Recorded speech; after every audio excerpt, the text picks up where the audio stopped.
everyone, and welcome to this session of Ecosystem TV. I'm joined here today by Melanie Disse. Melanie is Ecosystem Analyst, and she's looking at Voice of Customer. So, Melanie, welcome to Ecosystem TV. Could you please introduce yourself and let us know how you became an analyst focused on Voice of Customer? Absolutely. Thanks, Chris. Pleasure to be here. I've been in the world of customer experience, customer research, insights for about a decade. Started off my career actually as an analyst in a tech space, looking after the enterprise application and analytics software market for Australia and New Zealand many moons ago. And after that, very much moved into client-side roles and started to work in the customer experience space. And with my passion for data and technology, I sort of started to specialize within the CX practice into Voice of Customer. Voice of Customer is really all driven by data, and without technology, there wouldn't be a Voice of Customer program. So it was a natural fit for me to sort of end up in that space between the customer strategy and the tech analytics space. When I went into consulting last year, I also started to work with Ecosystm because Ecosystm is a really nice place to be, sitting between the end user consulting business and then having the tech vendor conversations on the other hand. So I'm sitting quite nicely between the two of them, having really solid understanding of what's happening on the ground from an end user point of view that challenges their needs, understanding what it's like to be running a CX practice from a day-to-day business, but then also having conversations with the vendors on the other hand, understanding where the market is moving, what the technology is doing, and how we can align those two needs. So very well positioned to add value really to both of those stakeholder groups.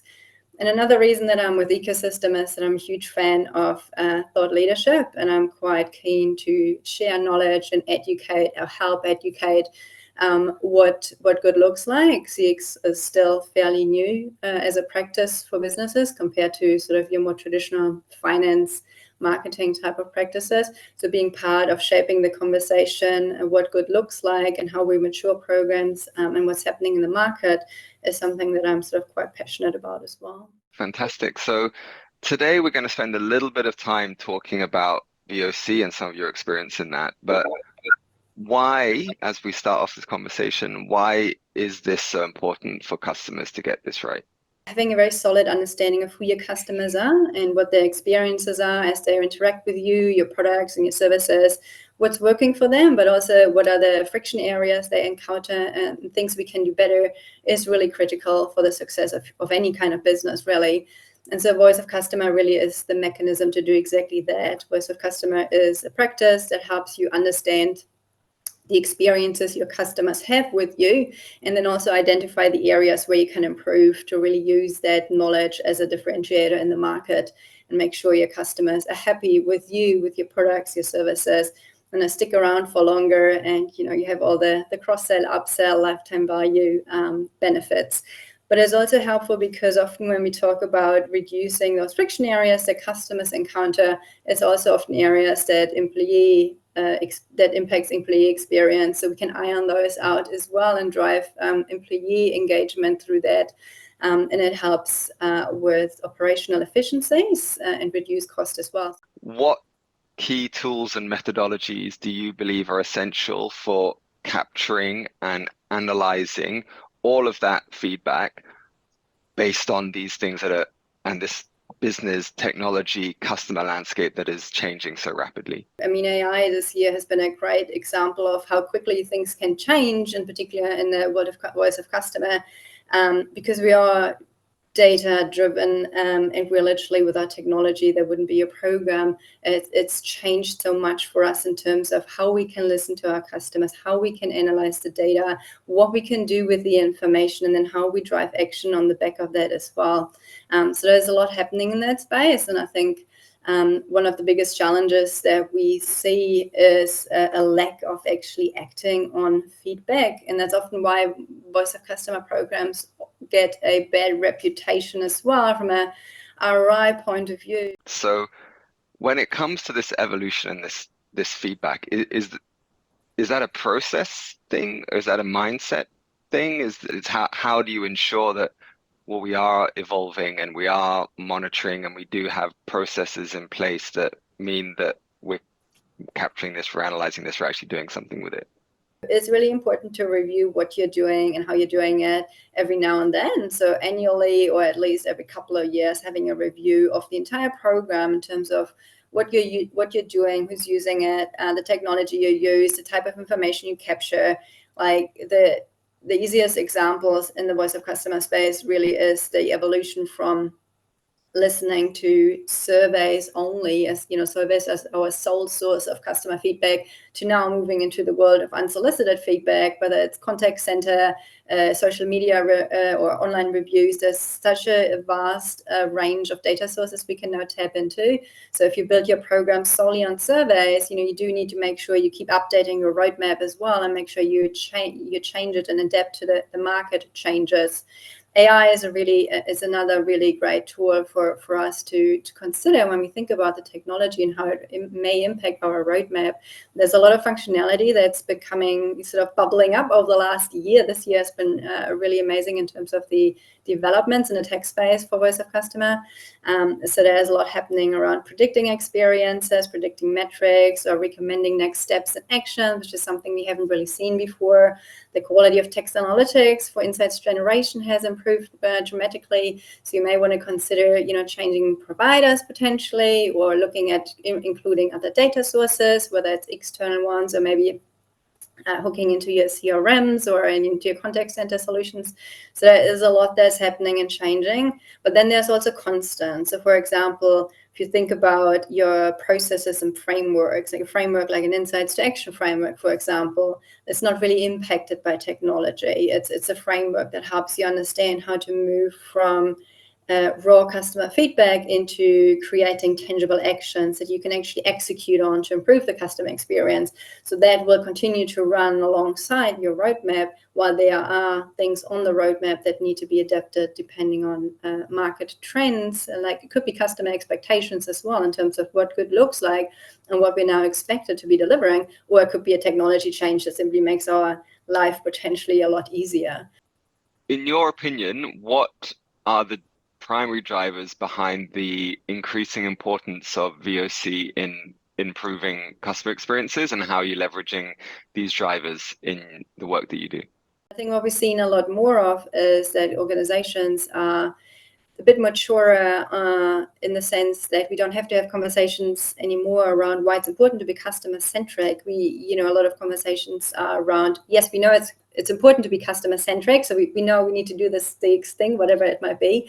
But now, how do we do that? And the how do we do that is where the voice of customer comes in and helps to differentiate.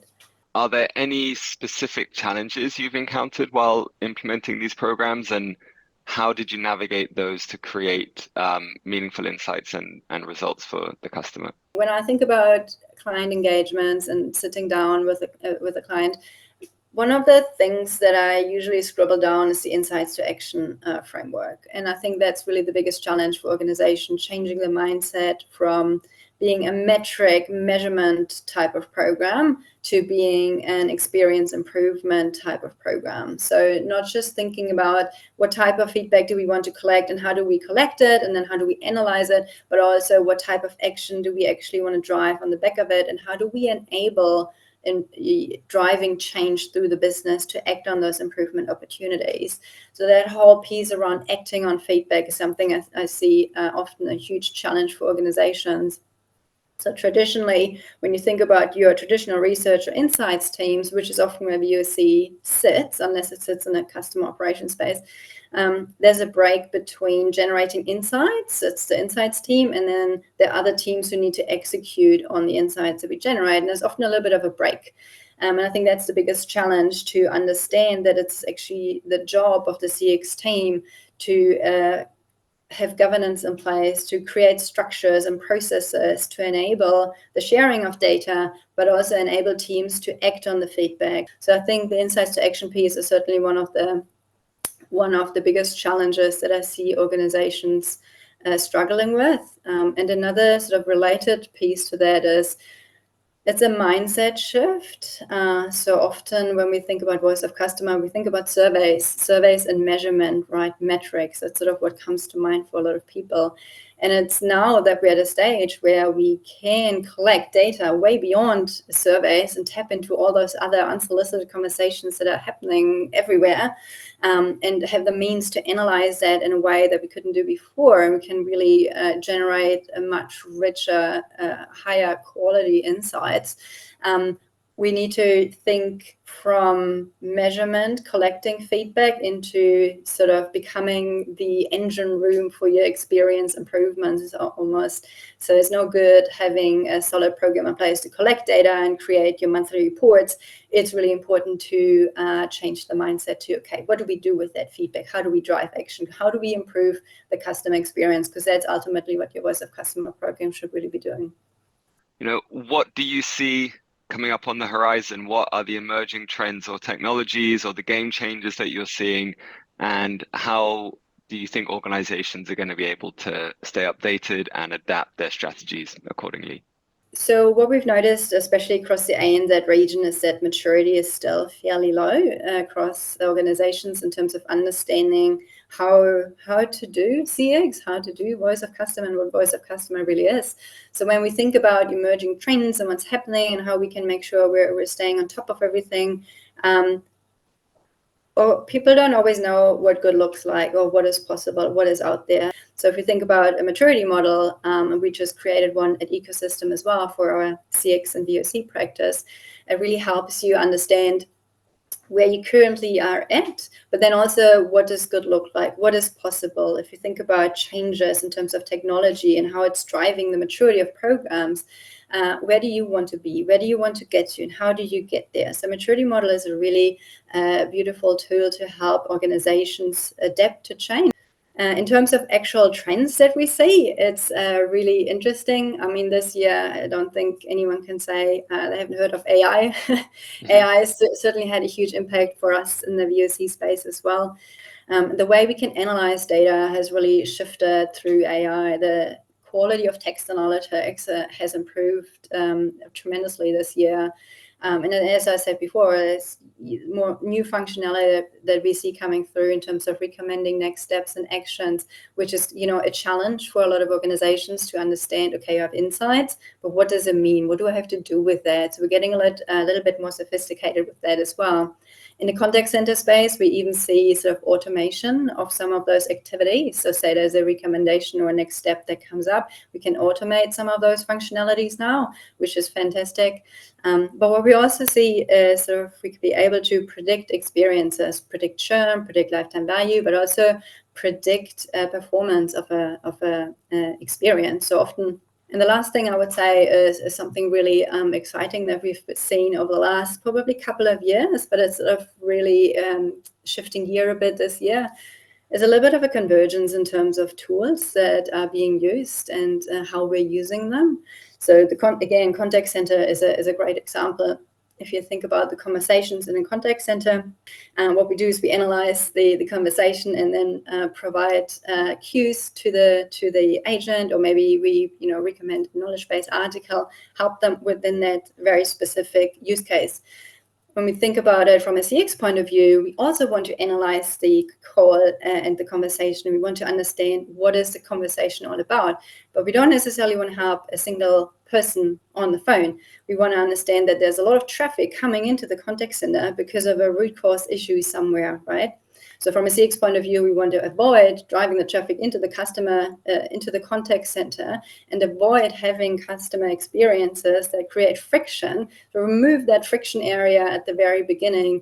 That helps us reduce traffic into the customer, into the contact center. And when then a customer still ends up in the contact center, sort of as the ambulance at the bottom of the cliff, we can make sure that agent is really trained and has all the tools and all the everything at hand that they need to create a great experience there. So I just want to thank you very much, Melanie, for your time. There'll be some details up on the screen, so if any of you want to learn more about some of the things that we've discussed during this session, please follow those links.